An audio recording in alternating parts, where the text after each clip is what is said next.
샬롬, 주님의 평화가 우리 남산의 성도 여러분들과 늘 함께 하시기를 주님의 이름으로 축복합니다. 코로나 상황이 좀 약화되고 일상의 회복을 경험하고 있는 이때에 그래도 예수제자학교 1학기는 온라인으로 저희들이 계획하고 또 준비하고 진행하는 가운데 있습니다. 지난주에는 우리 임상국 목사님께서 은혜로운 강의, 또 귀한 강의 해주셨고요. 오늘은 세계 선교 역사, 세계 선교의 역사라고 하는 주제로 우리 성도님들과 함께 시간 나눌 때 함께 의미가 있고 하나님의 거룩한 손을 경험하는 시간 되기를 간절히 바랍니다. 오늘이 5월 5일 어린이날인데요. 우리에게 맡겨주신 귀한 어린이들, 또 우리의 귀한 자녀들, 하나님 나라를 늘 누리며 승리할 수 있도록 여러분 중보해 주시기를 바라겠습니다. 또 아울러 보니까 이파이기도 한데요.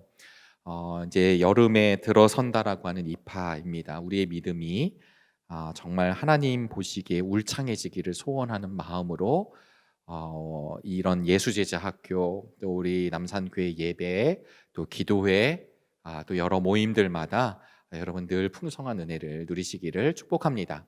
오늘 저하고 함께 나누실 이야기는 세계 선교의 역사입니다. 세계 선교 역사, 말 그대로 역사라고 하는 부분이 들어갔는데요.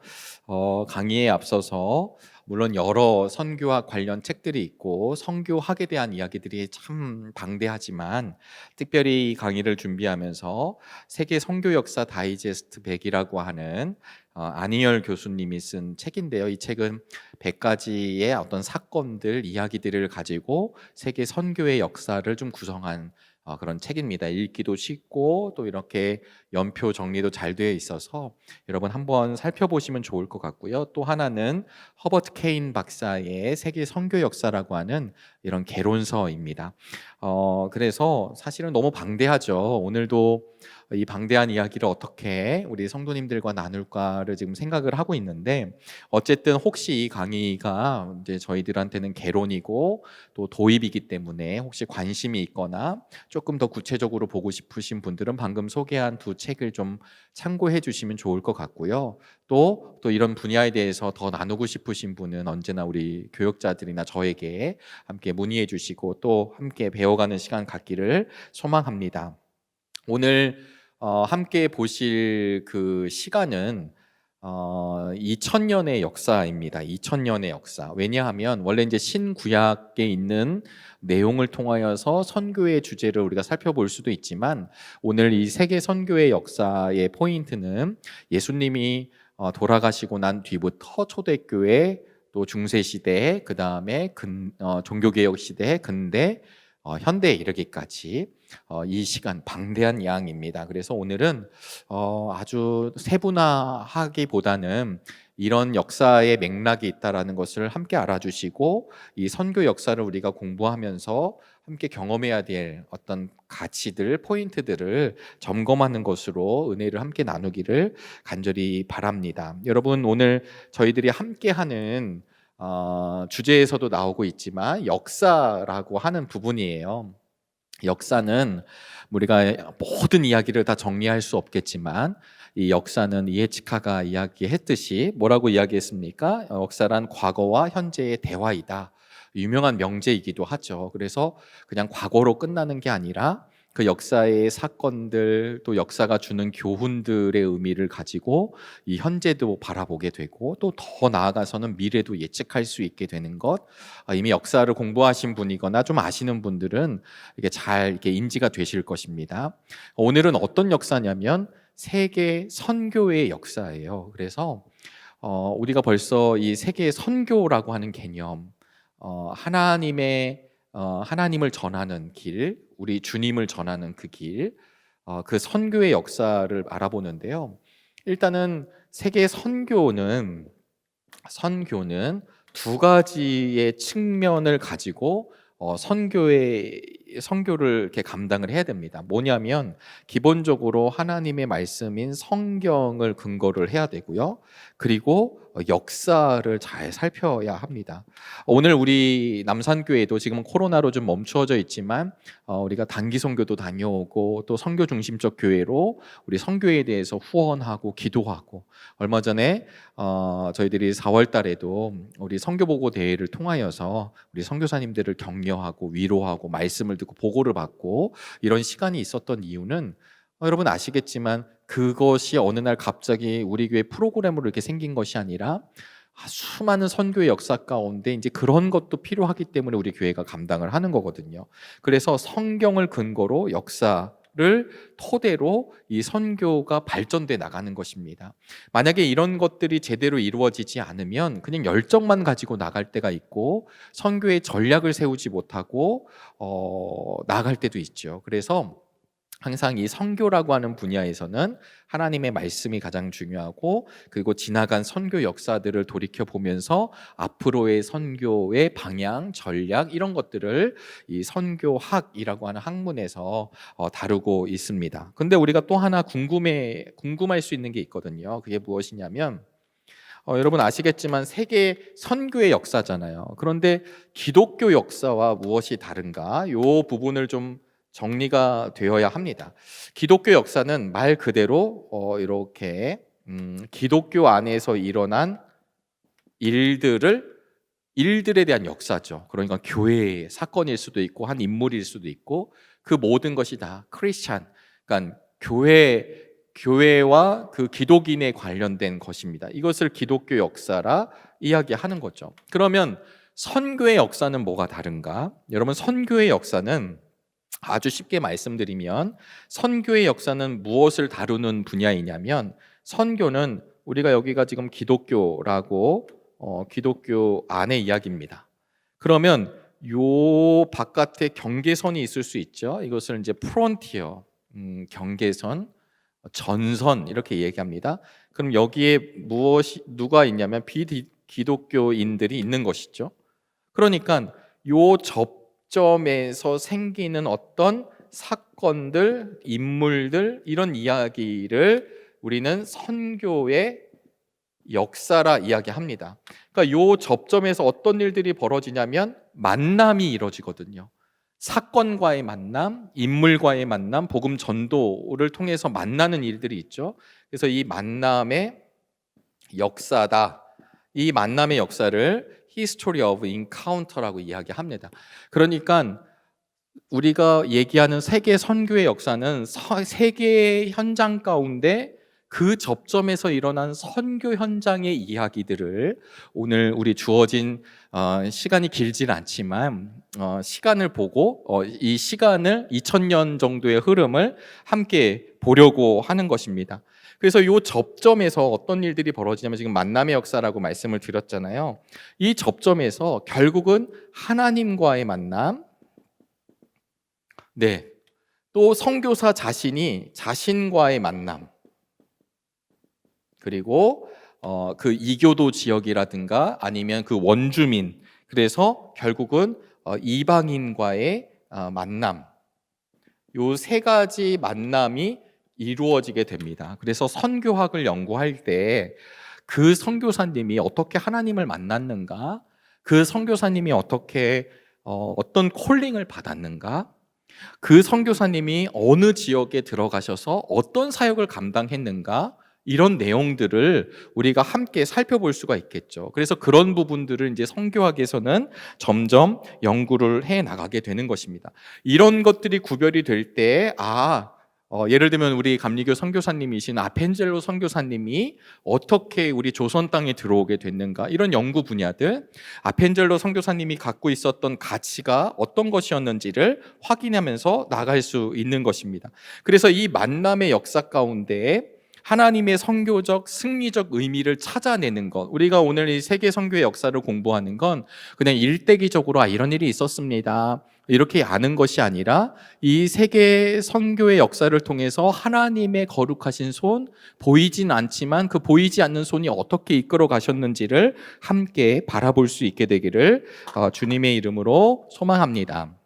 네, 그래서 이 기독교 이제 선교의 역사를 공부하다 보면 두 가지 방법이 있습니다. 어떤 방법이 있냐면 첫 번째는 연대기적으로 우리가 이제 이 선교의 역사를 기술해 가고 확인해 가고 공부해 갈 수 있고요. 또 하나의 방법은 무엇이냐면 교파별로 구분을 하는 거예요. 그래서 제가 이 시간에는 먼저 교파별로는 보통 이렇게 나눌 수 있거든요. 교파 그러면 우리가 이제 감리교, 장로교, 뭐 침례교, 오순절 뭐 이렇게 나눌 수 있지만 여기서 말하는 이제 교파별로 분석을 한다는 뜻은요.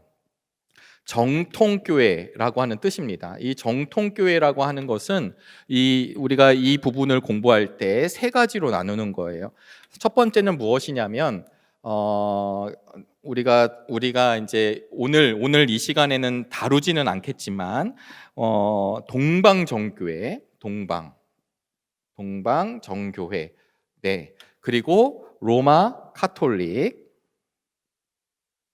그리고 우리 프로테스탄트 개신교회, 이렇게 세 그룹을 정통교회다 이렇게 이야기를 합니다. 오소독스라 이렇게 얘기를 하거든요. 그러니까 바른 교리를 갖고 있는 교회들 이렇게 범주를 두습니다. 정통교회가 있으니까 나머지 비정통 교회가 있겠죠. 이 비정통 교회는 이제 교리 논쟁을 하다가 이단으로 치부된 곳이기도 하지만 이집트의 콥틱 크리스찬들이 있습니다. 콥틱 교도들. 그 다음에 우리 성도님들은 잘 아시지 못하고 이렇게 모르지만 이 중국에 들어간 기독교가 있어요. 네스토리우스 교 혹은 경교라고 부르거든요.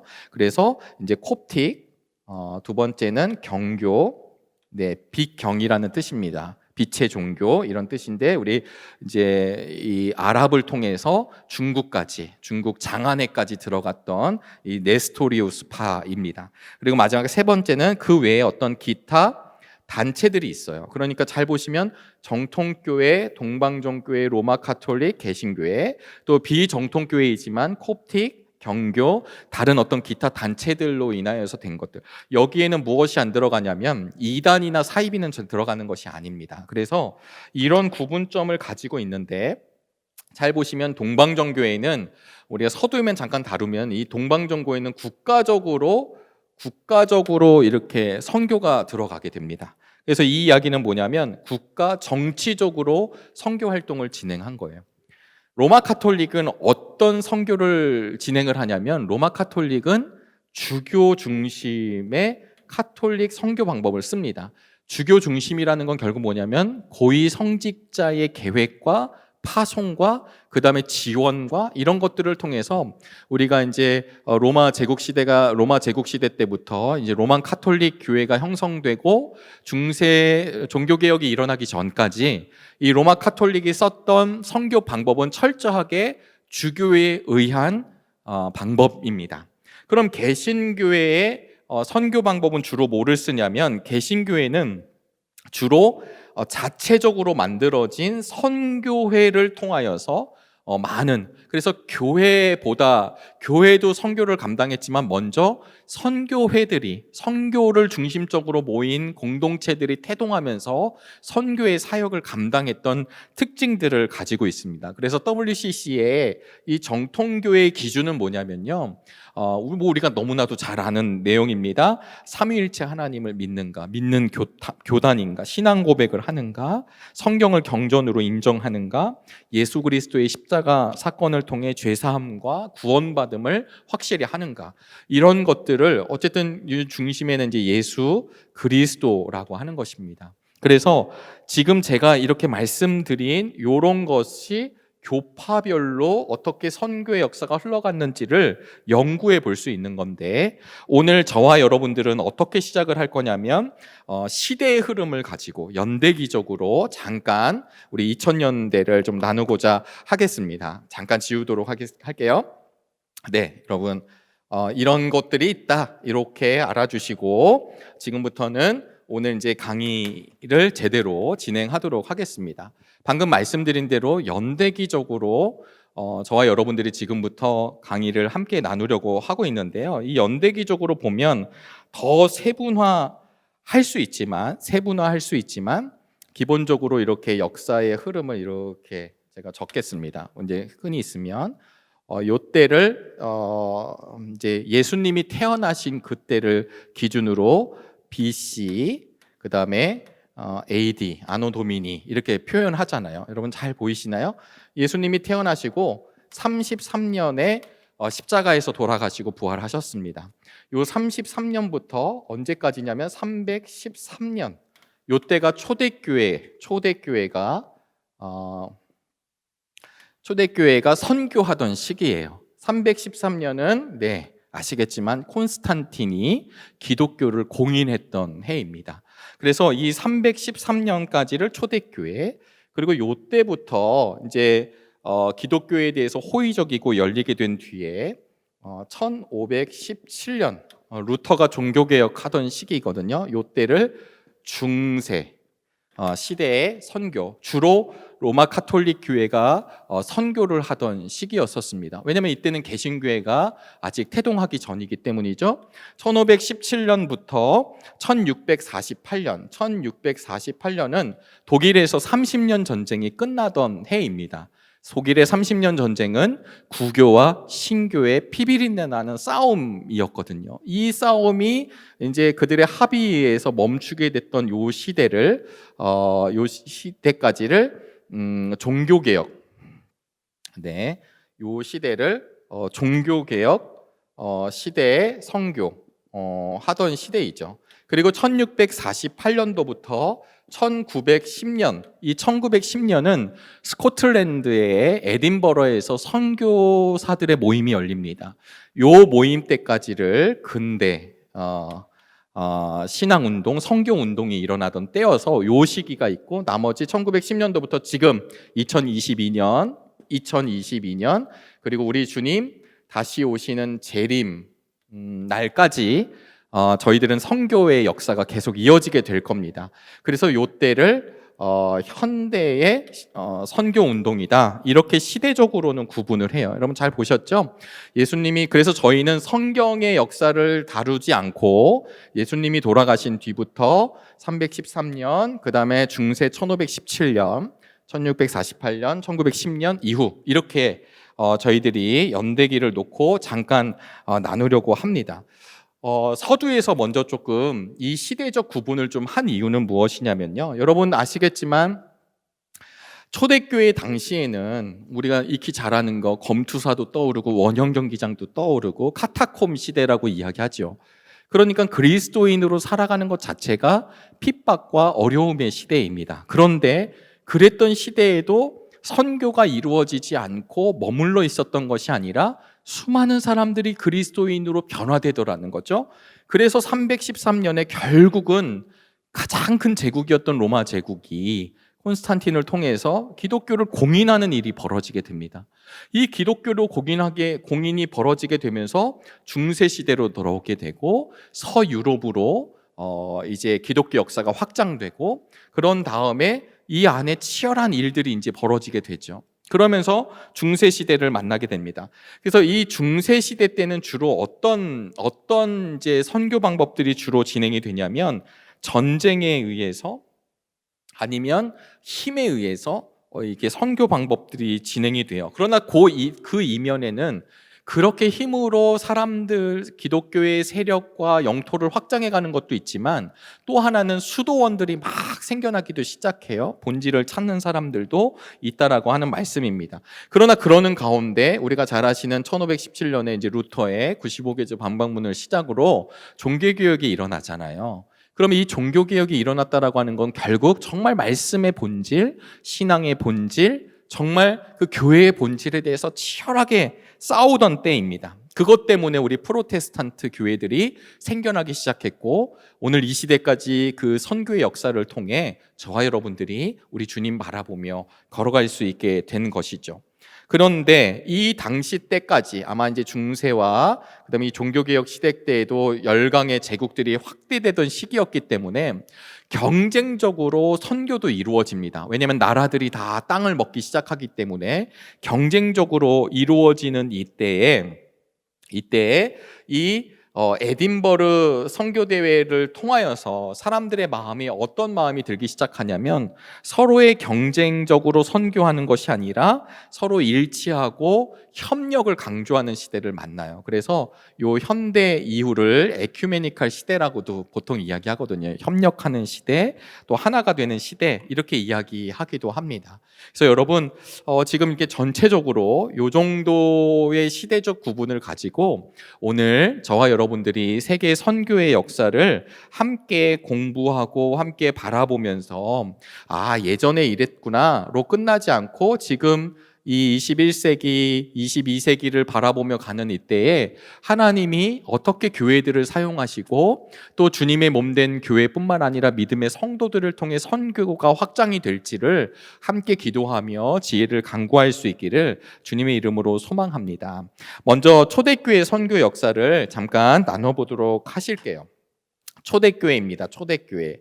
초대교회는 예수님이 부활하시고 콘스탄틴이 기독교를 공인하는 그 시대까지라고 말씀을 드렸는데요. 숫자적으로 보시면 예수님이 돌아가시고 나서 그 마가이 다락방에 모인 120문도가 있었잖아요. 120명이 있었습니다. 조금 더 주변에도 있었겠죠. 그런데 이 120명의 믿음의 성도들, 제자들, 이 그룹이 313년, 근 300년 동안 어렵고 힘든 가운데 사실 사라지지 않고 완전히 로마의 기독교가 나오게 되는 거죠. 여러분, 이 사실이 우리는 늘 교회 안에 머물러 있지만 잘 받아들여지시나요? 연구들에 따르면 특별히 영국 성공의 감독을 지내시고 또 선교사로도 수고하셨던 스티븐 닐이라고 하는 그 선교사님이 쓴 기독교 선교사를 보면 이렇게 될 수밖에 없었던 이유가 무엇이냐면 바로 복음의 개방성과 확장성이라는 거예요. 우리가 알고 있는 그 복음, 구원의 메시지가 너무 강력한 거기 때문에 열려져 있다는 거죠. 그리고 세계성, 그냥 세계를 향해 그냥 지역에서만 머물거나 폐쇄성을 가지고 있거나 이런 게 아니라 바로 그 예수 그리스도 복음의 확장성, 세계성을 통하여서 이 복음이 열려질 수밖에 없었다. 이렇게밖에 결론을 못 내려요. 한 2010년도 자료를 보면 세계 인구의 그래도 35%, 33%에서 35%가 기독교인들입니다. 모양은 좀 다르고 교파가 좀 다르지만 세계를 대표하는 종교예요. 우리 기독교가. 어떻게 이렇게 작은 나라, 변방에 있었던 나라, 그리고 그런 무명의 예수 그리스도를 통하여서 이 기독교가 이렇게 세계적인 대종교가 되었는가? 이 선교학자들, 역사를 연구하는 사람들은 궁금할 수밖에 없는 거죠. 그 당시 선교 상황을 잠깐 살펴보시면요, 너무나도 불리한 상황이었습니다. 왜 불리했냐면 기본적으로 기독교를 유대교의 한 분파라고 보았거든요. 근데 유대교는 그 주변에 다 소문이 났습니다. 유대교는 뭐로 소문이 나 있었냐면 유일신을 믿는 민족. 두 번째는 그들은 선민의식이 굉장히 강한 민족. 선민의식은 뭐예요? 하나님이 우리 민족을 택하여 주셨다. 이스라엘 사람들에겐 그게 자랑이었지만 주변의 사람들에겐 사실 좀 꼴불견이죠. 자기네들만 인정받는 민족이라고 얘기하는데, 그러니까 그닥 좋아하지 않았습니다. 또 하나는 무엇이냐면 우상을 숭배하지 않았습니다. 우상 숭배하지 않는 민족, 유일신이니까. 근데 문제는 이 당시 로마 제국 치하에 있는 상황에서 어떤 신이 가장 위대하냐면 황제가 가장 위대하잖아요. 그런데 이 유대인들은 황제를 숭배하지 않았다는 거죠. 기독교인들도 숭배하지 않았죠. 그러니까 기독교를 유대교의 한 분파로 인식한 것이 기독교에겐 굉장히 약점입니다. 두 번째는 피식민지 나라의 종교예요. 그 당시엔 나라와 나라끼리, 민족과 민족끼리 싸워서 이기면 그 민족신이 더 강하다, 세다, 이렇게 인식하던 시대에 이스라엘이라는 나라가 로마의 속국이었잖아요. 근데 거기서 나온 그 사람을 믿고 그 사람으로 그 예수 그리스도를 통해 구원을 받는다. 이게 사람들에게 설득력 있는 얘기가 아니었었습니다. 또 하나는 마지막으로 예수 그리스도, 우리 기독교의 상징이 뭐냐면 십자가잖아요. 우리는 지금 십자가를 은혜로 바라보고 믿음으로 바라보지만 그 당시 사람들에게 십자가는 사형 틀이죠. 그러니까 이 사형틀은 부끄러운 거고, 그리고 굉장히 두려운 거죠. 죽는 자리니까. 또 하나는 두려운 자리, 수치스러운 자리, 미련한 자리, 어리석어 보이는 자리가 바로 이 십자가 틀입니다. 그런데 이 십자가를 이야기하는 것이기 때문에 사실 우리 기독교의 선교가 이런 상황만 놓고 보면 거의 불가능한 겁니다. 일어날 수 없는 것입니다. 그런데도 불구하고 우리가 아무리 학문적으로 이성적으로 잘 그냥 생각해 보더라도 절대 일어날 수 없는 그런 일인데, 어떤 일이 벌어지냐면 이 300년 만에 313년에 기독교가 공인을 받는다. 여러분, 이 사실이 초대교회 선교가 주는 놀라운 진리이고 사실입니다. 여기에는 학자들에 의하면 이렇게 종합해 보면은 내적으로 세 가지 이유가 있고 외적으로 세 가지 이유가 있어요. 내적으로는 어떤 이유가 있었냐면, 첫 번째로는 복음의 확신입니다. 복음의 확신. 이 초대교회에 계셨던 성도, 우리 믿음의 선배들은 예수 그리스도에 대한 분명한 확신을 갖고 있었던 거예요.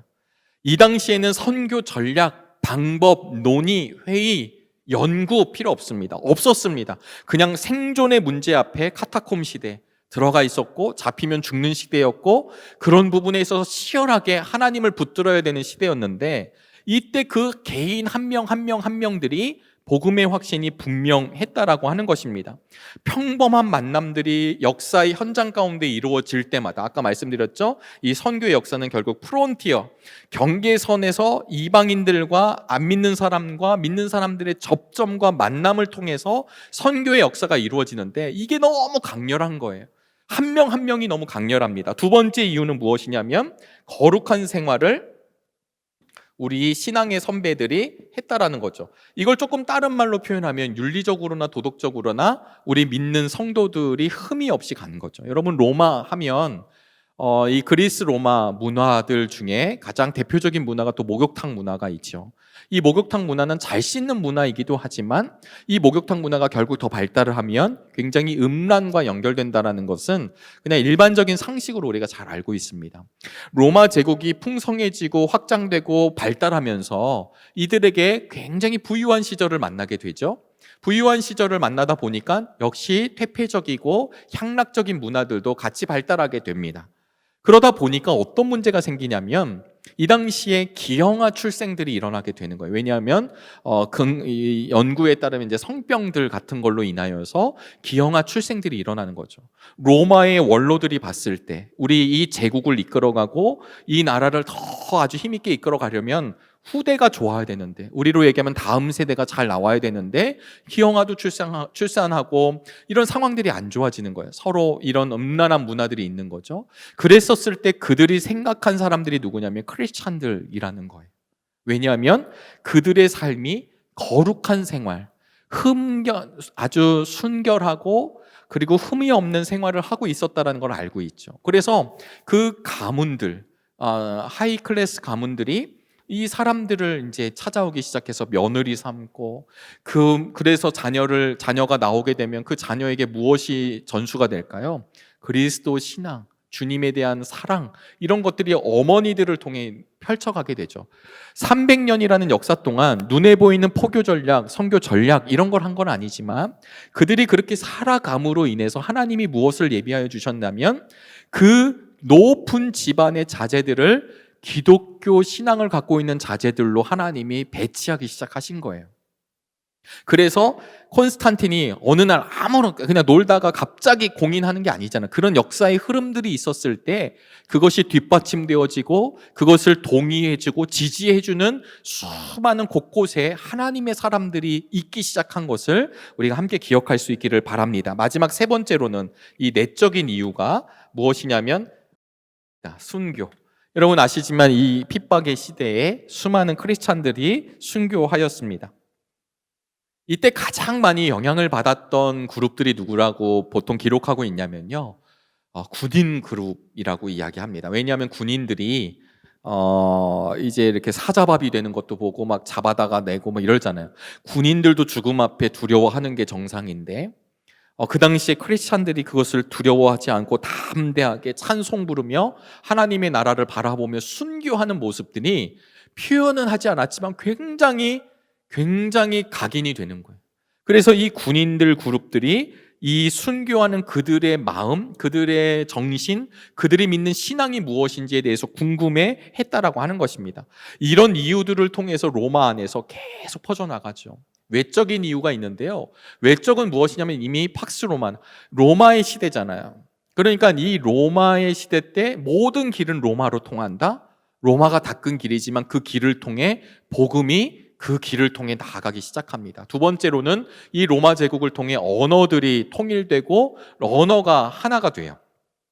네, 다른 언어들도 있었지만 이 로마를 통하여서 언어가 통용되는 거죠. 그러니까 복음을 전할 수 있죠. 우리 바울과 같은 위대한 사도들이 학식이 있는 하나님께 쓰임받는 바울이 그렇게 쓰임을 받는 것입니다. 또 하나는 유대교가 이미 하나님의 역사 가운데 디아스포라, 이스라엘은 아시리아에게 망하게 되고 남유다는 바벨론에게 망하게 돼서 이스라엘이 망합니다. 그런데 이스라엘이 망하면서 이스라엘 민족이 다 없어진 게 아니라 그 땅에도 좀 남아있고 그 다음 대부분의 사람들이 끌려가죠. 바벨론으로. 이 끌려갔던 사람들이 모였을 때 디아스포라, 흩어져 있는 이 유대인들이 회당을 만듭니다. 이 회당 시나고그라고 하는데요. 이 회당을 그들이 성인 남자들이 11명 모이면 만들 수 있는 시나고그에서 그들이 계속 하나님의 말씀을 배우고 그의 신앙을 유지했던 그 자리들이 있었기 때문에 사도행전을 보시면 바울이 그 시나고그 회당으로 들어가서 예수님을 다시 전하는 일들이 우리가 성경을 통해 알 수 있습니다. 여러분, 이런 이유들을 이제 역사학자들이 찾아내긴 하였지만 여러분, 이 초대교회 당시에 200년 동안 네로 황제를 시작으로 갈레리우스 황제까지 10번의 대박해가 일어납니다. 네로 황제의 박해로 인하여서 바울과 베드로가 순교하게 되고요. 또 마르쿠스 아우렐리우스라고 하는 이제 자기 왕 자체가 철학자이거든요. 이 아우렐리우스는 그냥 철학적으로 기독교를 박해하는 거예요. 믿지를 못하니까. 그래서 나중에 갈레리우스 같은 데 가면 잔인한 박해가 이루어지고 그 다음에 교회를 파괴하고 성경들을 태우고 기독교인들의 권리를 다 정지시켜 버립니다. 생명이 끝나는 거죠. 심지어 이교신에게 우리 그리스도인들을 잡아다가 희생제물로 바치기까지 했던 200년간의 엄청난 박해가 로마 황제 10명을 통하여서 이 박해 시대가 이루어집니다. 그럼에도 불구하고 복음의 확신, 거룩한 생활, 순교를 두려워하지 않고 그 다음에 로마의 정치적으로 문화적으로 갖고 있었던 그 문화, 하나님이 예비하여 주신 그 길을 통하여서 300년 만에 이 초대교회가 선교를 감당하는데 공인이 됐다라고 하는 사실은 우리에게 너무 놀라운 점을 알려줍니다. 우리가 세계 선교의 역사를 공부합니다. 아마 우리 남산교회 전부가 다 선교사로 갈 수 없죠. 우리가 다 선교사로 또 하나님 특별하게 콜링하시는 우리 믿음의 하나님의 사람들이 계십니다. 그러나 우리가 선교적인 마음을 갖고 있는다는 것은 결국 우리가 믿음의 성도로 산다라고 하는 것은 오늘 초대교회, 지금 이제 첫 번째 챕터인데요. 이 초대교회의 모습을 보시면서 정말 복음의 확신을 내가 갖고 있는가? 정말 주님의 제자답게 살고 있는가? 그리고 내가 죽음도, 이 땅의 죽음, 세속적인 것에 두려워하지 않고 정말 하나님과 동행하고 있는가? 라고 하는 가치를 갖고 있게 될 때 선교는 무너지고 망하고 끝나는 게 아니라 그 시대에 하나님의 능력으로 나아가고 있다는 것을 이 교회 선교 역사가 보여주고 있습니다. 사랑하는 여러분, 우리가 늘 바라보아야 할 가치들이 있죠. 이렇게 열려진 하나님 나라의 역사, 이런 것이 곧 313년이 지나면 이제 로마 제국 안에서 이 기독교가 본격적으로 수면 위로 나오게 되고 수많은 사람들이 찾게 됩니다. 그런데 요 시기를 지나면서 어떤 문제가 생기냐면 이 시대 때 오히려 더 부흥하고 더 확장하고 더 좋아지는 것이 아니라 조금 우리 인간의 연약함의 문제들이 나오기 시작을 합니다. 그래서 이 콘스탄틴 이후에는 사실은 달라진 선교 상황이 돼요. 313년에 콘스탄틴이 공인을 하고 난 뒤에 590년이 되면 우리 그레고리 교황이 영국 선교사를 파송하는 일이 생깁니다. 이제 공식적으로 나가게 되는 거죠. 그래서 데이비드 보시라고 하는 학자가요, 물론 이제 로마 카톨릭 교회가 돼서 막 움직여 나가지만 요 초대교회에서 313년 공인이 되고 기독교가 우리 예수님을 믿는 게 자유롭게 되었을 때 사실은 자유함이 얼마나 큰 은혜예요. 내가 숨어서 믿지 않고 자유롭게 예수님을 믿을 수 있는 것. 그런데 오히려 이 시간에 이제 보시라고 하는 그 학자는 오히려 이때에 기독교의 좀 암울한 모습들이 드러나기 시작했다라고 분석을 합니다. 첫 번째로는 요 시기에 오픈이 되자마자 제도화가 진행됩니다. 제도화. 이제 카톨릭을 보시면 사제 계급도 이렇게 계급이 형성되어 있거든요. 피라미드 계급입니다. 그래서 일반 사제가 있고 위에 뭐 이제 추기경도 있고 주교도 있고 그다음에 나중에 교황. 그래서 천주교에서는 이 교황 제도거든요. 그러니까 사람들이 이 전에는 교회 리더가 된다라는 것, 교부가 된다는 것, 내가 우리 믿음의 성도들의 리더라고 하는 건 발각되는 순간 죽음을 맞이해야 될 사람 1순위입니다. 그런데 이 자유로운 시대에서는 자꾸 올라가려고 하는 거죠. 왜냐하면 올라가면 죽음이 아니라 영광과 권력이 있는 것이 이게 역사입니다. 그러다 보니까 제도화가 돼서 자꾸 성령 공동체로 은사를 나누고 하나님의 말씀에 은혜를 갖고 역동성을 하는 게 아니라 제도를 만들고 기구화하고 그 그룹을 만들고 하면서 점점 제도화가 돼요. 두 번째는 교리화가 진행됩니다. 무엇이 맞는지 무엇이 틀린지 이것이 주는 장점이 분명히 존재하지만 이 교리화가 됐다라고 하는 건 수많은 논쟁들이 이루어졌다라고 하는 것입니다. 그래서 순교의 고민 이런 것들은 이제 사라지게 되고 오히려 내가 권력을 쟁취하는 것, 그 다음에 내가 맞고 누군가가 틀린 것을 분명히 정하는 것에 좀 이 중세가 진행되면서 진행이 됐다라고 하는 말씀입니다. 마지막 세 번째로는 뭐냐면 경직화가 이루어졌습니다. 교회가 경직되는 거예요. 여기서 경직된다라고 하는 말은 무엇이냐면 예수 그리스도를 온전히 믿는 믿음으로 내가 활발하게 생명력 있게 우리 교회 남산교회가 예배를 때 얼마나 생명력이 있습니까? 그런데 경직화가 됐다라는 것은 수많은 사람들이 이제 신앙의 자유를 얻게 되니까 상황이 반대로 바뀌게 된 거예요. 왜 반대로 바뀌었냐면 예전에는 신앙을 갖고 있는 게 죽음의 자리였지만 지금은 이제 신앙을 갖고 있지 않으면 위치적으로나 직업적으로나 어떤 공무원 생활을 할 수 없는 상황으로 변화된 것입니다. 그러니까 사람들은 길을 쓰고 크리스찬이 되려고 하겠죠. 방법은 무엇이냐면 세례를 받는 겁니다. 그러니까 내 마음의 감동, 주님을 확실하게 영접함 없이 그냥 세례를 받죠. 이것을 명목상 크리스찬이라고 이야기합니다. 사람들이 봤을 땐 크리스찬이지만 실제적으로는 아니죠. 내 이득을 위해서 예수님을 믿는 게 되는 것입니다. 그래서 이것을 학자들은 기독교화되었다. 기독교화시키는 선교다. 이렇게 얘기를 해요. 기독교 선교가 아니라 기독교화 선교. 또 하나는 이 로마라고 하는 거대한 제국이 움직여 나가는 거잖아요. 그러니까 예수님을 전하지만 로마의 문화, 로마의 힘을 사람들에게 굉장히 강조하고 강요된 회심을 계속해서 이야기하게 됩니다. 여러분 이해가 좀 되시나요? 숫자는 많아졌죠. 자유도 생겼죠. 그런데 이 선교로 눈을 돌이켜보면 오히려 이 시대를 그래서 뭐라고 얘기하냐면 The Dark Age, 암흑시대다 이렇게 이야기합니다. 이 암흑시대라 이야기하는 이유를 한 가지만 더 제가 설명을 좀 드릴까 합니다. 왜냐하면 이 시대에 교회가 로마 카톨릭 교회만 딱 있었던 게 아니잖아요. 우리가 기독교 역사를 보다 보면 그래서 동방 교회도 있었고 이 서방 교회도 있었고 갈등이 있었습니다. 중간에 십자군 전쟁으로 인해서 아예 그냥 분열, 아예 그냥 서로 쳐다도 보지 않는 관계로까지 치닫게 됩니다.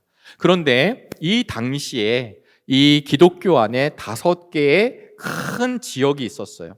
5개의 큰 교구 혹은 광구 혹은 지역 이렇게 표현할 수 있습니다. 이 5개의 지역, 5개의 지역이 첫 번째는 어디냐면 로마예요. 우리가 잘 아시다시피 로마가 본거지가 되죠. 두 번째가 어디냐면 두 번째가 콘스탄티노플입니다.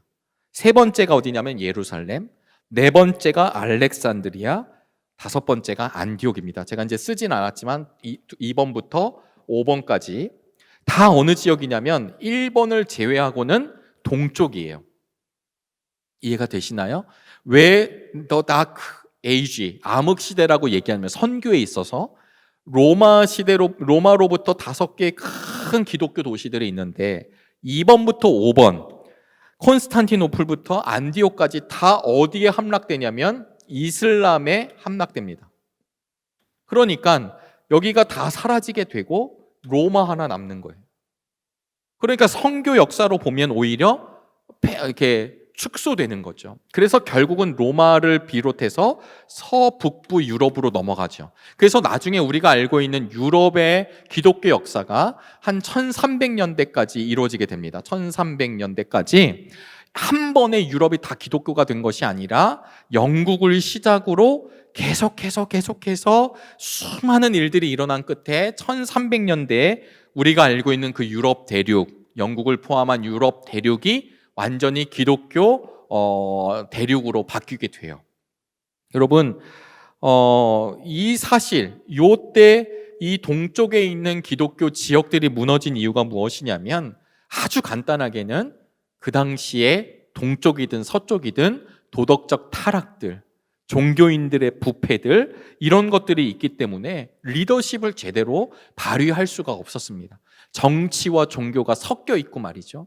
그러다 보니까 서로가 서로를 믿지 못하고 오히려 이 동쪽에 있었던 교회들을 로마가 십자군 전쟁 들어가면서 더 박살내고 말이죠. 그러니까 오히려 이슬람 쪽에 협력하는 게 더 많아지고 결국은 모슬렘화 되어간 과정을 역사가 보여주고 있습니다. 연합하지 못하니까 이슬람이라고 하는 거대한 이슬람 앞에 그 직면한 문제 앞에 그들이 대응하지 못하게 된 것을 역사는 우리에게 이야기하고 있습니다. 우리가 교회들마다 믿음의 성도들마다 또 선교를 감당할 때 정말 연합하고 그 다음에 정의를 가지고 감당하는 것이 얼마나 중요한 문제인가를 사실은 이 중세시대의 이야기를 통해 알 수 있습니다. 조금 더 중세시대를 이야기 드리면요. 여러분, 이 중세 때 이제 313년이 지나고 나서 500년부터 대략 1000년까지 이 유럽의 복음이 확산이 되어가기 시작합니다. 제일 먼저는 어떤 나라가 복음을 받아들이는 거냐면 영국이라고 하는 나라예요. 그리고 이 영국의 예를 들면 이미 1세기부터 이게 복음이 전해 들어가고 2세기 때는 교부인 이레니우스 켈틱 쪽을 전도하고 그래서 영국은 예수님이 지나고 나서 왜 갔는지는 아무도 모르지만 1세기부터 계속해서 영국의 이 아이리시 쪽으로 계속 복음이 들어갑니다. 그래서 본격적으로는 6세기에 영국 땅을 향한 제대로 된 선교가 그레고리 1세를 통해서 이제 들어가게 돼요. 이 영국 선교가 중요한 이유는 무엇이냐면 그레고리 1세가 영국을 들어가면서 썼던 방법이 로마 카톨릭, 그러니까 천주교 선교의 방법론으로 딱 기틀을 잡습니다. 그때 주교가 움직이는 것, 교황이 움직이는 것, 자발적인 태동이 아니라 누군가를 보내고 누군가를 시키고 거기에 들어가는 어떤 재정적으로나 어떤 상황적으로 다 만들어주는 역할들을 이 6세기 영국 선교를 통해서 이루어졌어요. 요 정도로 우리가 영국 선교를 좀 보시고요. 그리고 8세기에 들어가면 보니파티우스라고 하는 선교사님을 통해서 독일 땅, 지금으로 얘기하면 딱 독일이 아니라 독일과 폴란드, 프러시아 지역에 기독교가 확장이 됩니다. 이 당시에 기독교가 조금씩 성장하게 되죠. 그리고 8세기에 독일이고, 그다음 9세기에는 누구냐면 우리가 잘 아는 프랑크 제국의 샤를망 대제를 통해서, 프랑크의 대제이죠. 샤를망 대제를 통해서 프랑스 지역, 지금의 프랑스 말고 확장된 프랑크 제국을 갖고 있었던 프랑스, 영국, 독일 뭐 이렇게 해서 좀 그 넓은 지역에 샤를망 대제를 통해서 일단 서유럽에 기독교가 확산이 되기 시작하는 것입니다. 네. 그래서 선교 암흑시대는 말은 선교가 전혀 안 이루어졌다 이런 뜻이 아니라, 다시 말씀드립니다. 5개의 큰 기독교 도시들이 있는데 로마를 제외한 나머지 4개 동쪽에 있는 도시들이 모슬렘에 무너졌기 때문에 축소되었다, 선교 암흑시대. 그러나 그때 이 로마 카톨릭에서는 서북부로 전진해 나갑니다. 그래서 수많은 선교사님들이 나오게 되죠. 방금 말씀드린 8세기의 독일 보니파티우스라고 하는 선교사님의 이름은 미국 말로는 보니페이스라는 말을 써, 영국 말로는. 그런데 이 보니파티우스라는 말은 보나, 이게 이제 굿이라는 뜻이고요. 파티우스, 메이크, 만든다, 선한 일을 한다, 이런 뜻이에요. 그러니까 선을 행하는 자, 보니파티우스라고 하는 이 선교사님께서 프로시아 지역을 가요. 이 보니파티우스 역시 영국, 그러니까 켈트족이고 수도사이고 선교사예요.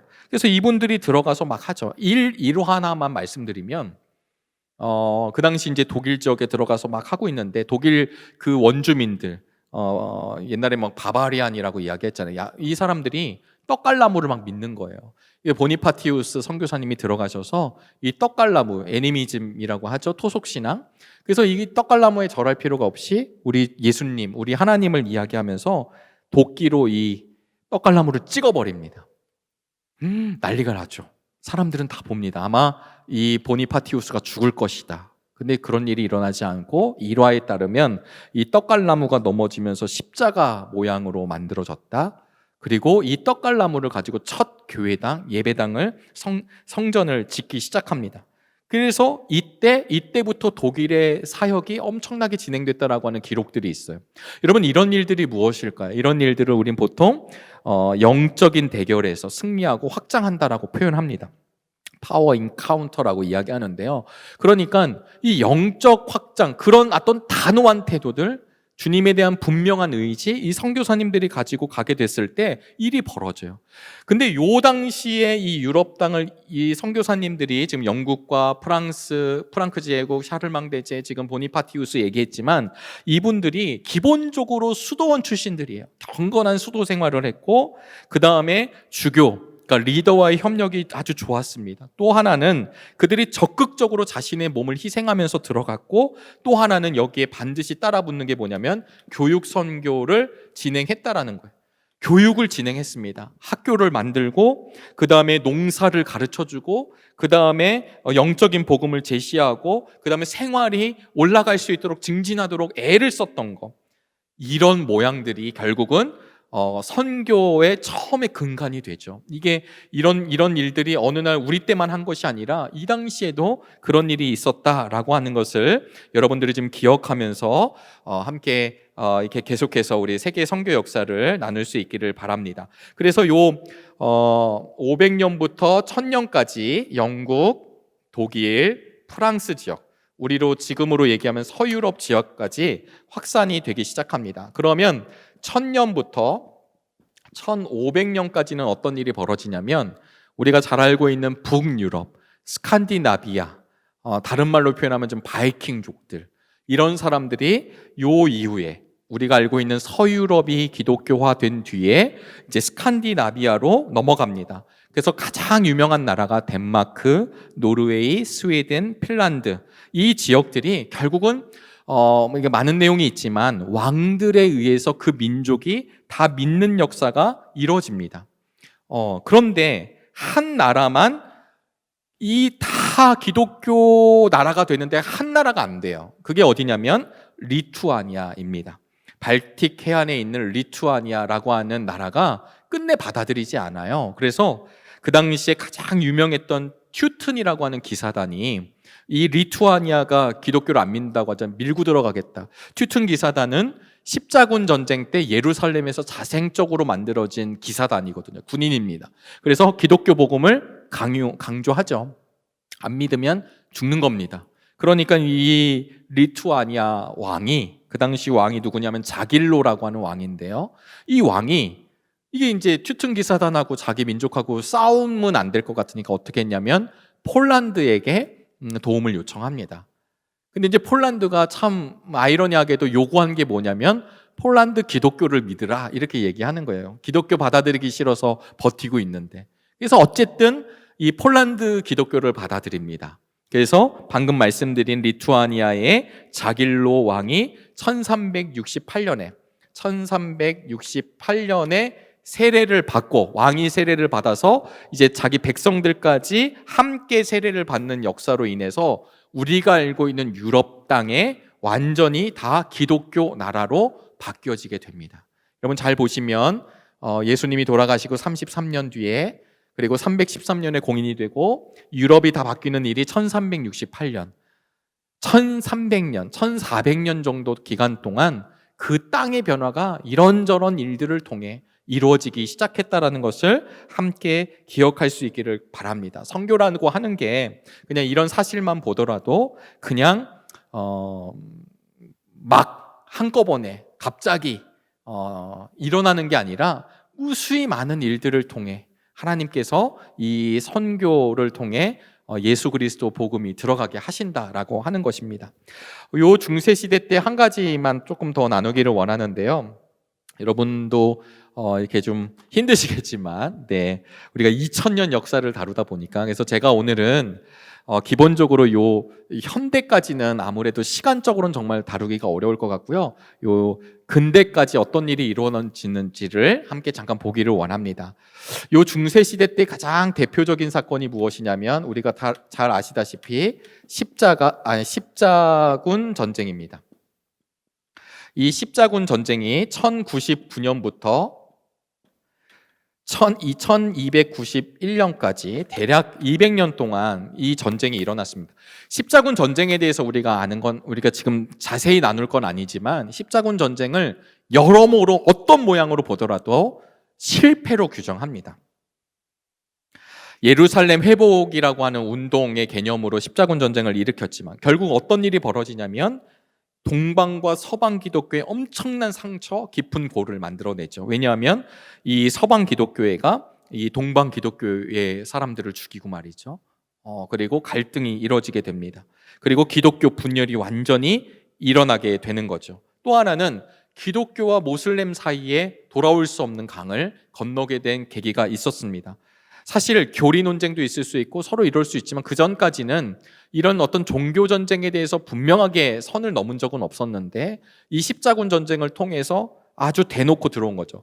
이 전쟁으로 인하여서 사람들은 크리스찬들을 어떻게 생각하냐면 말과 행동이 다른 사람들, 우리 주님의 사랑의 종교이고 사랑하라고 이야기하지만 그들은 야만인적인 모습을 보인 거죠. 그래서 어떤 모양으로 보더라도 십자군 전쟁은 실패다 이렇게 우리가 이야기합니다. 그리고 정치적으로 역사적으로 아는 건 이 십자군 전쟁을 일으킨 이유가 홀리 워, 거룩한 전쟁을 내세웠지만 사실은 베드로 성당을 짓기 위해서 이 사제들이 더 많은 권력을 얻기 위해서 명분을 만들고 한 것들을 우리가 잘 알고 있습니다.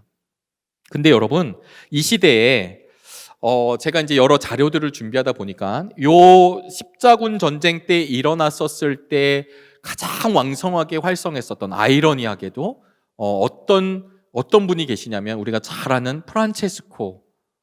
프란체스코가 이 십자군 전쟁도 다녀왔고 이 시기에 있었던 사람입니다. 그분들이 평화를 얘기하고 그리고 사람들에게 복음을 전도하고, 특별히 교과서 같은 데 보면 한 줄 나와요. 이 프란체스코가 이집트에도 선교하러 갔다. 근데 이 자료에 대한 좀 얘기가 있어서 좀 살펴보다 보니까요. 1219년에 이제 1219년, 연도가 중요한 건 아니지만 요 십자군 전쟁 기간이죠. 십자군 전쟁 기간 동안에 이 프란체스코가 북아프리카, 이집트, 모슬렘을 전도한 이야기가 있습니다. 전도를 하러 간 거예요. 이집트 군인에 찾아갔습니다. 사람들이 처음엔 받아주지 않았죠. 때리기도 하고 묻기도 하고. 결국은 술탄 왕을 만나는데 이 만나고 나서 그가 담대하게 예수님을 전해요. 그리고 심지어는 그 이슬람 사제들과 불을 이렇게 펴놓고 같이 들어가자고. 그래서 여기서 살아나온 사람이면 진짜 그 하나님의 사람인지 얘네들이 믿는 그건지 똑같이 이렇게까지 가요. 이슬람 사제들이 그걸 안 하자 자기 혼자라도 들어가겠다고 할 정도로 이 프란체스코가 굉장히 강하게 얘기했다고 합니다. 그러자 왕이 나는 받아들이지 않지만 너를 인정한다. 그래서 모슬렘 지역에서 합법적으로 선교하고 전도할 수 있도록 열어줬다는 거예요. 근데 결과는 잘 모릅니다. 프란체스코가 가는 곳마다 사람들이 뒤집어졌다 이런 기록은 없지만, 근데 그 비슷한 시기에 레이먼 룰이라고 하는 분도 이 모슬렘들에 대해서 선교를 해야 된다고 생각하고 이야기했습니다. 특별히 이분은 스페인과 포르투갈 지역을 계속 움직여 가셨는데요. 이 레이먼 룰을 제가 말씀드리는데, 레이먼 룰이 위대한 이유는 뭐냐면, 이 레이먼 룰은 선교의 전략을 처음으로 얘기한 분인 거예요. 그들의 언어를 알아야 된다. 대학을 세워서 언어를 교육해야 된다.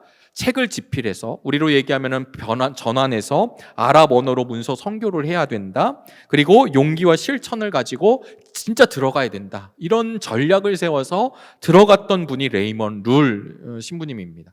근데 이분이 결국은 1315년에 부기아라고 하는 마을에 들어가셨는데, 이제 이렇게 핍박을 받게 되고 상처를 입게 되고 치유하지 못해서 돌아가시게 돼요. 근데 그 중요한 거는 이 레이먼 룰의 이런 선교 전략이 그 이후 시대 때부터 계속 쓰여지게 됐다라고 하는 것을 여러분들이 함께 기억해 주시면 감사하겠습니다. 그래서 어떤 목사님은 어떤 교수님이 이런 얘기를 하시더라고요. 십자군으로 복음을 선교하고 전하는 게 아니라 십자가로 복음을 전하는 것이다. 근데 참 와닿았습니다. 암울한 시대이고 십자군 전쟁이 실패라 얘기하지만, 그러나 그 요소에서도 하나님의 선교, 하나님의 방법은 진행되고 있었다라고 하는 것을 기억해 주시면서, 이제 이 종교개혁 시대를 저희들이 마주하게 됩니다. 종교개혁 시대입니다. 여러분, 종교개혁은 왜 일어나게 될까요? 이제 우리가 중세까지는 이제 하게 됐지만, 요 14세기부터 이제 16세기까지는 어떤 시대냐면, 또 다른 말로 발견의 시대라고 이야기합니다. 발견의 시대. 뭘 발견하나요? 희망봉을 발견하고 신대륙을 발견하는 시대. 그러니까 영토가 확장되고, 이 당시에는 아무래도 포르투갈이라든가 스페인이 더 이렇게 힘이 있었던 시대였기 때문에 이 사람들이 계속해서 새로운 대륙을 발견하고 그 땅으로 넘어갑니다. 자연스럽게 로마 카톨릭 교회는 그 땅의 주인은 그 나라가 될지 모르지만, 그 땅을 차지한 사람, 그 왕은 어떤 의무와 책무가 있었냐면, 그 땅의 원주민들을 그리스도인으로 만드는 책무가 있었습니다. 그래서 경쟁적으로, 특별히 남미 쪽이라든가 인도 이런 지역에 들어가서 경쟁적으로 이렇게 나누는 거죠. 그래서 이런 이게 남미 같은 경우에 이렇게 선교선이 그어지는데요. 이 선교선을 뭐라고 얘기하냐면 파드로아노 이렇게 얘기합니다. 파드로아노. 그러니까 이 파드로아노,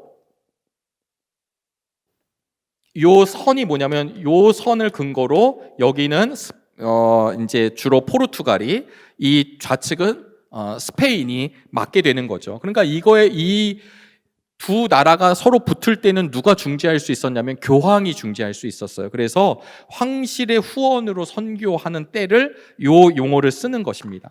그래서 여러분, 이 시기에는 그냥 막 들어가는 거예요. 또 하나는 이렇게 남미도 들어갔지만, 이 중세 시대 때 특별히 종교개혁으로 넘어가면서 누가 만들어지냐면, 우리가 잘 아시는 예수회가 만들어집니다. 예수회. 우리가 이제 세상 교과서에서도 배우는 예수회이죠. 1534년에 이 예수회가 만들어지는데요. 1534년에 이그나시우스 로욜라와 6명의 사람이 이 예수회를 창립합니다. 이 예수회는 세 가지 목표가 있는데, 하나는 교황에게 충성하는 거고요. 두 번째는 이단을 제거하는 거예요. 이단은 이 1517년에 이제 개신교가 나오잖아요. 이제 이 프로테스탄트가. 그러니까 이 프로테스탄트를 칼빈파, 루터파 이런 사람들을 없애는 거. 또 하나는 이교도를 선교하는데, 특별히 이 예수회가 아시아와 아프리카에 어마어마한 영향력을 끼칩니다. 결론적으로는 이 예수회가 1534년에 만들어져서 1773년에 교황에 의해서 해산이 되게 됩니다. 근 200년 동안의 기간 동안 어마어마한 예수회 회원들이 생기게 돼요. 그래서 일단은 아시아 쪽과 아프리카 쪽으로 일단 구교가 먼저 선교를 하기 시작을 하죠. 그래서 그때 일본에는 자비에르라고 하는 예수의 위대한 선교사가 있었고, 그 다음에 중국은 다 들어봤을 거예요. 이마두라고 얘기하는 마테오 리치라고 하는 선교사님이 있었고, 남미에는 라스카사스라고 하는 선교사님, 인도에는 노빌리라고 하는 선교사님, 이 예수의 대표적인 4명의 선교사이거든요. 이 선교사님들이 이제 들어가는 것입니다. 들어가는 거죠. 그래서 요 시대 때가 언제냐면 저 이제 감신대 사람들이 늘 이렇게 책을 많이 읽는 엔도슈사쿠의 침묵이라고 하는 배경이 이제 요런 때인 거예요. 이럴 때 들어가서 일본의 자비에르가 들어가지만 처음엔 좋았다가 임진왜란이 일어나고 에도 시대가 진행이 되면서 이때부터 나가사키를 근거로 해서 이 구교도를 믿는 일본인 사람들을 이제 아주 잔인하게 처형하죠. 그래서 지금도 일본의 나가사키에 그런 순례지, 순교지 지역들이 있습니다.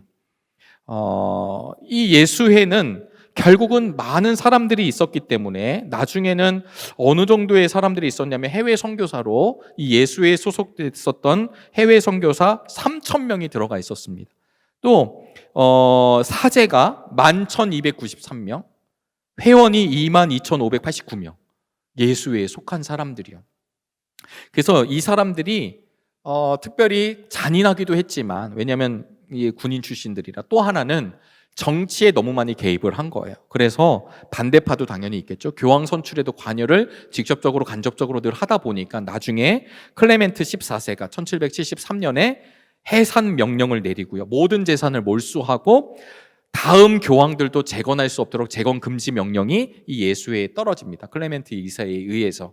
그래서 제가 이 말씀을 드리는 이유는 이 시대까지 종교개혁이 일어나고 이 시대 때에도 이 예수회를 중심으로 수많은 선교사들이 아프리카, 아시아 이렇게 다 있었는데요. 해산 명령을 때리니까 제일 먼저 한 것이 무엇이냐면 퍼져 있는 3,000명의 선교사를 귀환시킨 겁니다. 심지어 화물선을 보내서 이 3,000명의 선교사를 데리고 들어옵니다. 하루아침에 카톨릭 선교사들이 들어오죠. 네, 중요한 건 이제 여기입니다. 근데 지금까지 이 로마 카톨릭 교회가 선교했던 방법 중에 방법이 뭐였냐면 라틴어만을 고집한 거예요.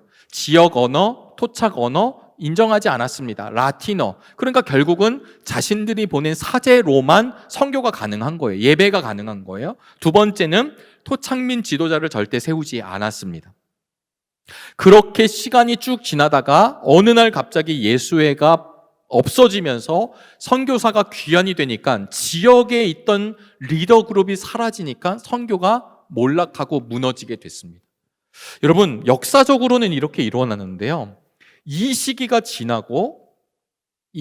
지난 뒤에 누가 들어가게 되냐면 우리 근대 선교 운동의 아버지라고 하는, 근대 선교의 아버지라고 하는 윌리엄 캐리라고 하는 선교사님이 20년 뒤에 이 인도 지역에 들어가서 선교사로 들어갑니다. 20년 전만 하더라도 로마 카톨릭이 꽉 잡고 있는데 다 나가고 20년이 지난 뒤에 개신교 선교사의 아버지라고 하는 윌리엄 캐리가 거길 들어가는 거예요. 그리고는 개신교 선교가 활발하게 이루어지기 시작합니다.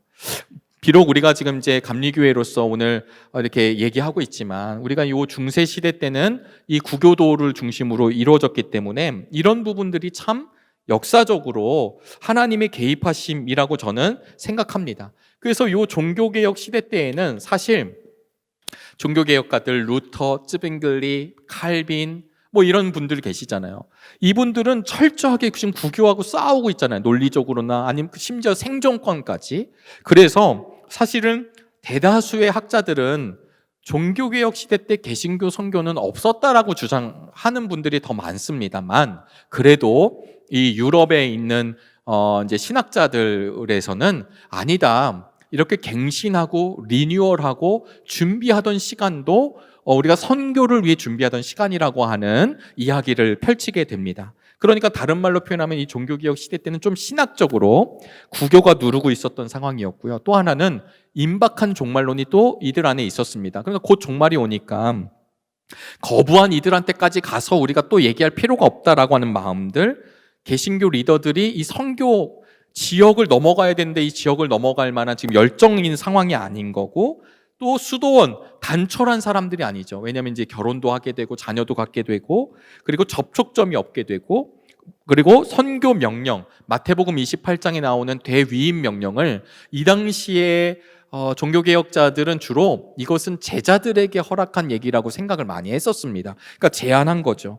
그리고 내부개혁, 본질 회복에 힘을 썼기 때문에 이런 이유로 이 종교개혁 시대 때 사실은 정말 선교가 일어났나? 이렇게 의문을 갖습니다만, 그러나 그럼에도 불구하고 루터교, 스웨덴 국왕이었던 구스타프 바사라고 하는 왕이 선교를 감당하기도 했었고요. 물론 큰 열매는 없었습니다. 또 독일 귀족인 손네크라고 하는 이 귀족은 슬라브족 선교를 감당하기도 하고요. 우리가 잘 아시는 칼빈파에서는 브라질에 선교를 가기도 했었습니다.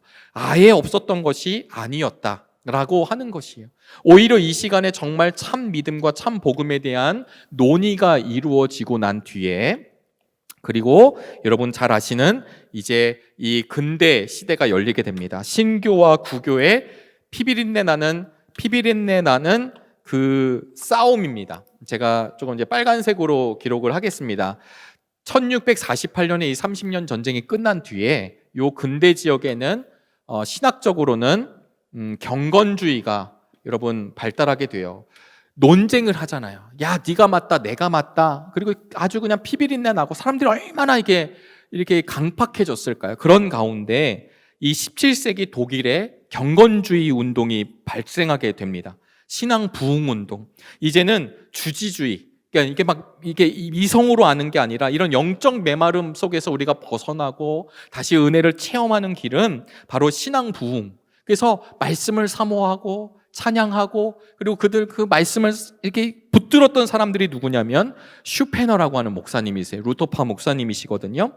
제가 아까 소개해드렸던 세계 선교 역사 이 책인데요. 이 책에 166페이지에 보면 이 슈페너를 통해서 이 경건주의 운동을 이렇게 설명했습니다. 잠깐 들어보실까요?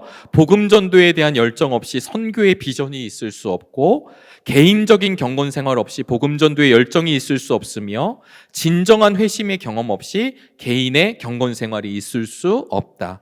경건주의자들은 신앙은 머리가 아니라 가슴으로 해야 한다. 여러분, 우리가 말씀 시간에도 늘 듣던 많은 얘기 아닙니까? 이런 게 바로 이 30년 전쟁이 끝나고 근대 선교 운동이 시작되는 이 경건주의가 엄청난 영향력을 끼치게 된다라는 거예요.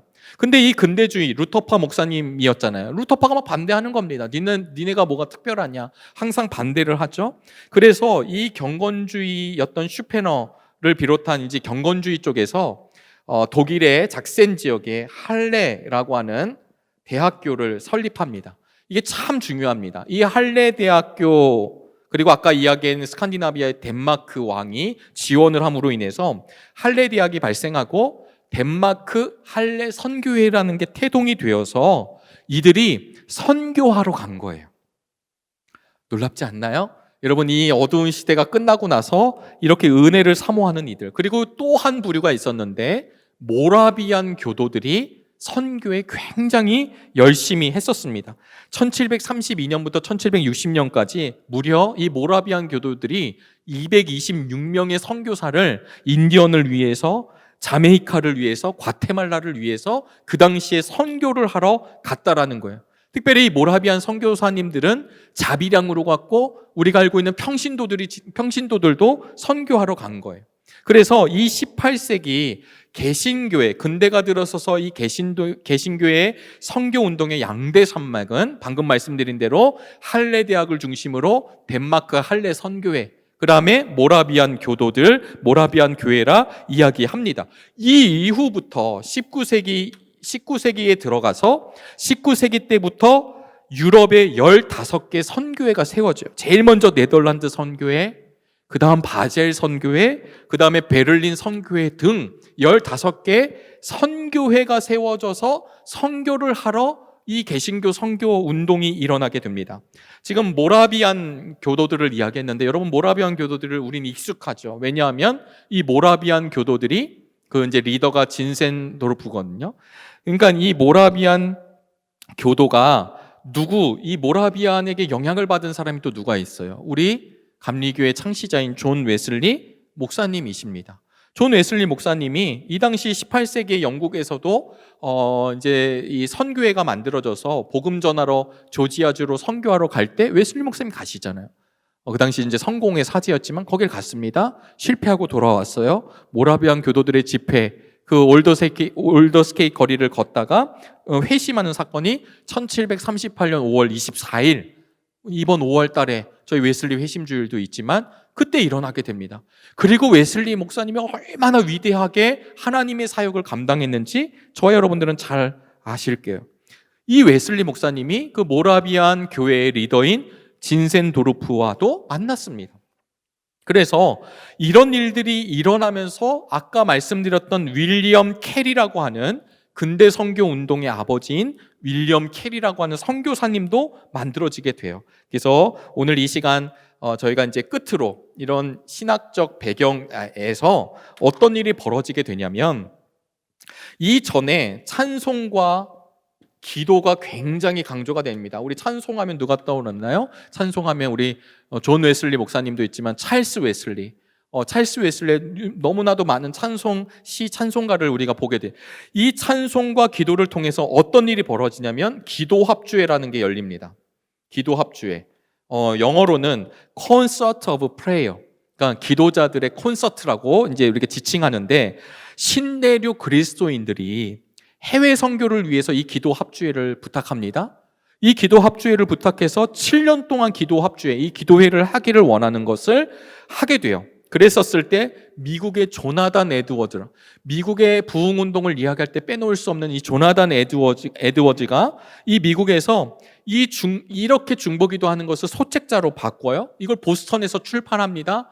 다시 이것이 영국과 유럽으로 들어가서 1783년이 되면 영국에서 기도합주가 열리고 그 이야기를 미국에서 조나단 에드워즈가 책을 만들어서 사람들한테 뿌리고 그 책이 다시 영국으로 들어가서 영국에서 이 책을 보고 다시 감동을 받아서 매주월 첫 주 월요일 날 침례 교회 자체가 그리고 목회자들 그다음 성도들이 모여서 기도회를 하게 돼요. 이 기도회를 하던 가운데 누구를 만나냐면 윌리엄 캐리가 등장하게 됩니다. 여러분 이런 어떤 역사적 흐름, 아까 선교는 만남이라고 그랬는데 만남의 역사, 이 만남의 역사를 통해서 결국 윌리엄 캐리가 구두 수성공이었습니다. 처음부터 목회자가 아니라 구두 수성공이었던 윌리엄 캐리가 자기 그 작업장에 세계 지도를 펴놓고요. 그렇게 꿈을 갖던 중에 쿡 선장의 마지막 항해기라고 하는 책을 봐요. 이 항해기를 보면서 내가 나가야 되겠다라고 그가 결심하게 됩니다. 그리고 조나단 에드워즈, 아까 미국의 부흥운동의 시발점이 되는 이 조나단 에드워즈의 책에 막 감동을 받고요. 그래서 1792년 5월 30일 침례교 목회자 연합 모임에 이 윌리엄 캐리가 유명한 이야기를 사람들한테 선포합니다. 한번 들어보시길 바랍니다. 이사야 54장 2절 3절의 말씀으로 설교하던 중에 나왔던 위대한 캐치프레이입니다. 하나님으로부터 위대한 일을 기대하고 하나님을 위한 위대한 일을 시도하라. 거기에 앉아있는 회중들을 향해 이야기한 것이에요. 여러분 이 일을 통해서 아까 윌리엄 캐리를 통해서 1910년에 에딘버러 선교사 첫 모임이 시작된 것입니다. 지금 영국 이야기를 이렇게 드렸지만 다시 성령의 불이 미국으로 넘어가서 미국에서는 사무엘 밀즈라고 하는 사람이 코네티컷 주에 있었던 사람인데요. 그 사람이 어느 날 코네티컷의 한 농장에 이렇게 있는데 하나님의 환상, 하나님의 꿈을 보는 겁니다. 모든 민족에게 복음을 전하라고 그 콜링을 받는 거예요. 그래서 이분이 이제 대학을 가게 되고 나중에 형제단이라 부르는 사람들과 기도회를 정기적으로 하다가 어느 날 비가 오는 날이어서 이 건초더미에 몸을 좀 피했어요. 근데 거기에 모여서 논 것이 아니라 그 사람들과 함께 기도를 하다가 은혜를 받고 그 안에서 이방 세계를 위해 기도하고 있었는데 이런 확신을 갖게 됩니다. 만일 우리가 우리의 뜻을 세운다면 우리는 이 일, 선교죠. 이 일을 능히 해낼 수 있다. 라고 하는 확신을 얻게 되자 거기 모인 사람들이 서로 결의하고 선언문을 서약하고 그 이후로 이것을 미국의 건초더미 기도회라 이렇게 이야기를 합니다. 나중에 이분들이 1810년에 미국 회중교회 해외 선교부를 만들어서 원주민 선교를 하게 돼요. 우리 감리교를 비롯한 여러 교파들이 해외 선교부를 만들게 됩니다. 이 이후로 이런 일들이 영국과 미국에 의해서 계속해서 이루어지는 거예요. 또 하나의 중심적인 사람이 누구냐면 바로 우리가 잘 알고 있는 무디 목사님이십니다. 이 미국의 무디 목사님을 통해서 신앙 부흥 운동도 계속 이어지게 돼요.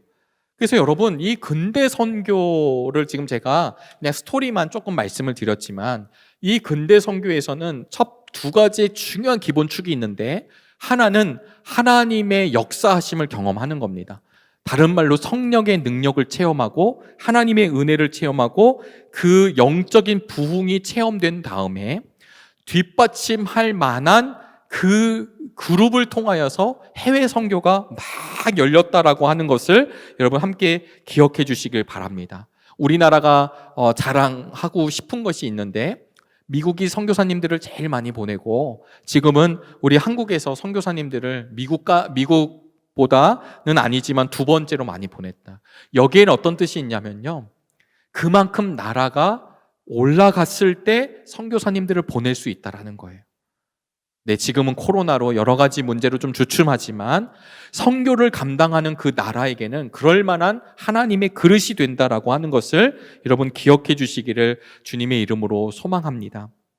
그래서 이 근대 선교를 통해서 나중에 우리가 잘 아시는 데이비드 리빙스턴이 아프리카 중앙을 막 탐험해 가고, 우리가 이제 선교 전략 해안선부터 먼저 전략을 하고 이제 안으로 들어가는데요. 어쨌든 이 데이비드 리빙스턴이 이 아프리카의 내륙을 길을 만들어 갑니다. 허드슨 테일러라고 하는 선교사님이 해안가에만 안전하게 머무는 것이 아니라 중국의 내지, 저 중국의 아무것도 모르는 사람들을 향해서 걸어갔던 우리 선교사님들이 계십니다. 18세기 무디 성령 운동을 통해서 수많은 대학생들의 선교 집회가 열리고 그 대학생들이 자발적으로 하나님 앞에 서원하여 또다시 아시아로, 아프리카로, 또 우리 한국에도 하나님의 선교사들이 들어오게 되었다라고 하는 것이 우리가 이제 요 에딘버러 이후에 현대도 있지만 오늘 여기까지 스토리를 조금 나누었습니다. 사랑하는 여러분, 너무 방대하죠. 네, 오늘 강의하고 있는 저도 참 이게 죄송스럽습니다. 이게 포인트를 찝는다고 했는데 광활하고 광대하지만 여기서 우리가 알 것은 이런 내용 하나하나라기보다는 하나님의 선교, 그 시대에 맞는 선교, 그리고 방법, 그러나 그 이면에 가장 중요한 것은 주님에 대한 분명함. 그 분명함을 갖고 있었던 하나님의 사람들을 통해 지금도 우리가 알지 못하는 이제 미전도 종족이라고 하는 개념도 이후에 다 나오게 되는데, 그 미전도 종족으로 막 넘어가게 되죠. 그것 때문에 성경을 연구하고 성경을 변환하고 성경을 번역하는 사람들, 지금도 평신도이지만 자기 갖고 있는 달란트를 가지고 들어가는 사람들, 핵심은 예수님에 대한 분명한 고백입니다. 그리고 이 2000년 동안에 수많은 선교적인 실패 혹은 성공, 이런 방법론들을 취하면서 전략을 취하고 그리고 이 시대를 걸어가는 거죠. 혹 어떤 선교학자들은 이런 얘기도 하더라고요. 이 시대의 광활한 인터넷망, 또 다른 선교의 시대가 열렸노라고. 사랑하는 여러분, 하나님은 모든 사람이 구원을 받을 때까지, 우리 주님 다시 오시는 그날까지 하나님의 사랑을 멈추시지 않습니다. 오늘 세계 선교의 역사, 그 접점에서 일어난 몇 가지 사건들을 살펴보았지만 혹시 궁금한 것이 있거나 더 깊이 자세히 알고 싶으신 분들은 두 책 혹은 또 저에게도 미팅을 요청하며 함께 나누기를 원합니다. 이 세계 선교의 역사를 통하여서 앞으로 나아가야 할 우리의 방향도 한번 기억하시고, 또 하나님의 성령의 불에 임하여서 우리 역시 그 선교 사명, 어떤 모양이든 특별히 기도의 사명 온전히 감당하는 저 여러분들이 되시길 바랍니다. 긴 시간 동안 함께 해주심을 감사하고 날마다 승리하시고 이 선교에 대해서 더 전문적으로 이루어지는 예수제자학교에서 많은 은혜 받으시기 바랍니다. 기도하겠습니다. 하나님의 선교를 위하여 쓰임받음에 감사하는 저희들 되게 도와주시고, 아무것도 아닌 우리들을 선교사님들을 통해, 피 흘림을 통해, 믿음의 역사를 통해 우리 역시 예수님을 듣게 하시고 그 예수님을 우리의 구원자로 아멘하게 하시고 믿음의 성도로 세워주신 것 감사합니다. 세계 선교 역사가 우리 주님 오시는 날까지 끊이지 않고 이뤄갈 터인데 특별히 우리 대한민국 또 우리 남산교회가 정말 중요한 사명을 감당할 수 있도록 은혜 내려 주시옵소서. 감사하오며 예수 그리스도의 이름으로 기도하옵나이다. 아멘.